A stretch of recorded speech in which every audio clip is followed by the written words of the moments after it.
Hi, if you're watching me on youtube.com topgold, you'll see that there's an audio boo that's being recorded at the same time as looking at the weekend review from the Irish Times. Now, I'm an American in Ireland watching a lost generation, not us, percolate through my news stream.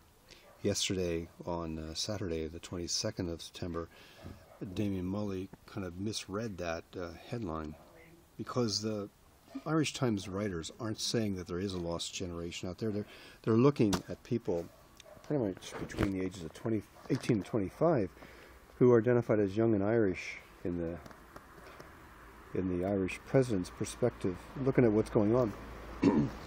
Mully also thought it was a bit jingoistic to categorize this generation next, into these stereotypical categories.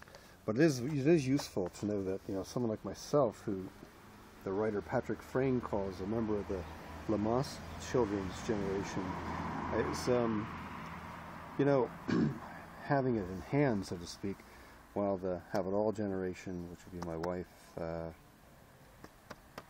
have discarded patterns, but not the same kind of patterns where the people between 25 and 35, the mature students I have in my class, who are well-traveled, plugged-in, hedonistic, probably in debt, and say "I" a lot. I think it's helpful to look at these two generational areas, which are, I call them school leavers, which they're calling in the Irish Times Generation Next. The school leavers may see themselves more cosmopolitan, part of a global Western cosmopolitan club, say sociologists such as Tom Inglis. Anyway, it's useful looking at this. The study that spawned Patrick Frayne's article is called "Changing Generations" by the Irish Centre for Social Gerontology at National University of Ireland in Galway and by Trinity College Dublin. And it brings to bear a lot of stuff that I hear around the corner shop, which is years ago you paid forward for social protections and you got it paid back later. We're living now where a lot of these traditional families are broken down into individual, mobile, and cosmopolitan members of society. It's a series, this thing, Generation Next. It's running in the Irish Times. I'll follow it. But the only thing I'm going to do for this Sunday news round today is actually on this idea, a lost generation, not us. Carl O'Brien looks at some interviews. He does some interviews with people that are everyone from college students to people that actually did continue their education. Lots of interesting things emerge from O'Brien's article. The basic social contract, the promise that hard work will pay off, that everyone plays by the same rules, is fraying at the edges, the article says. And what's interesting, when you look at the surveys that have been done of the cohort chosen by the Irish Times, is that among the majority of those people who have been surveyed is a sense of hope, realism, and resilience. Lots of frustration at where they find themselves, but they speak with a sense of empowerment about carving their own future out of the rubble of the present. I like this resilience. I also found quite interesting the follow-up, which I know it's going to happen again Monday and Tuesday. The follow-up of the data. So like back in 2008, which had been like the height of the boom, people expected good jobs, foreign holidays, buy-to-let investment properties. When the post-Celtic Tiger era kicked in, as measured by the Graduate Barometer of 2011, those students now expect long job searches and modest wages. 30%, one-third of them are leaving Ireland after they graduate. And that's what we're seeing where I work in Limerick Institute of Technology. A lot of interesting findings concern wages. So as what I've seen in other American studies, if you can make an impact, a social impact on your job, that's far more motivating, actually getting paid exceptionally well. So now, O'Brien, in a piece that was most tweeted yesterday when I talked about it. Dan O'Brien's the economics editor of the Irish Times. In the weekend review, he points out something that a lot of people know. These are not good times to reach adulthood in Ireland.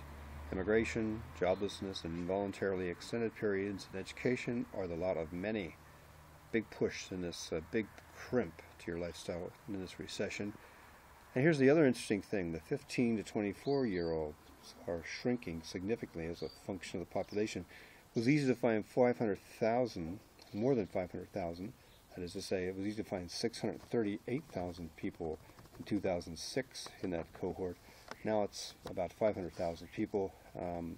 What's happened? Well, work has collapsed.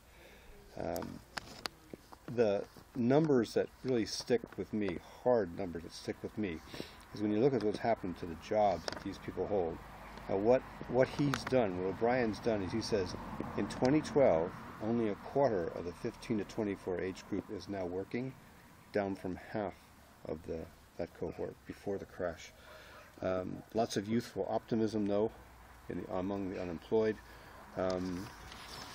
He's got stats here which show the happiness factor. Listen just clear.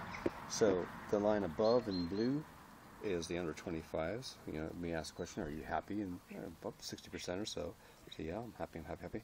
And what's interesting is May 2012, the over 25s line is starting to get closer to the 25-year-old line. So maybe we're all just happy, but we don't know it yet.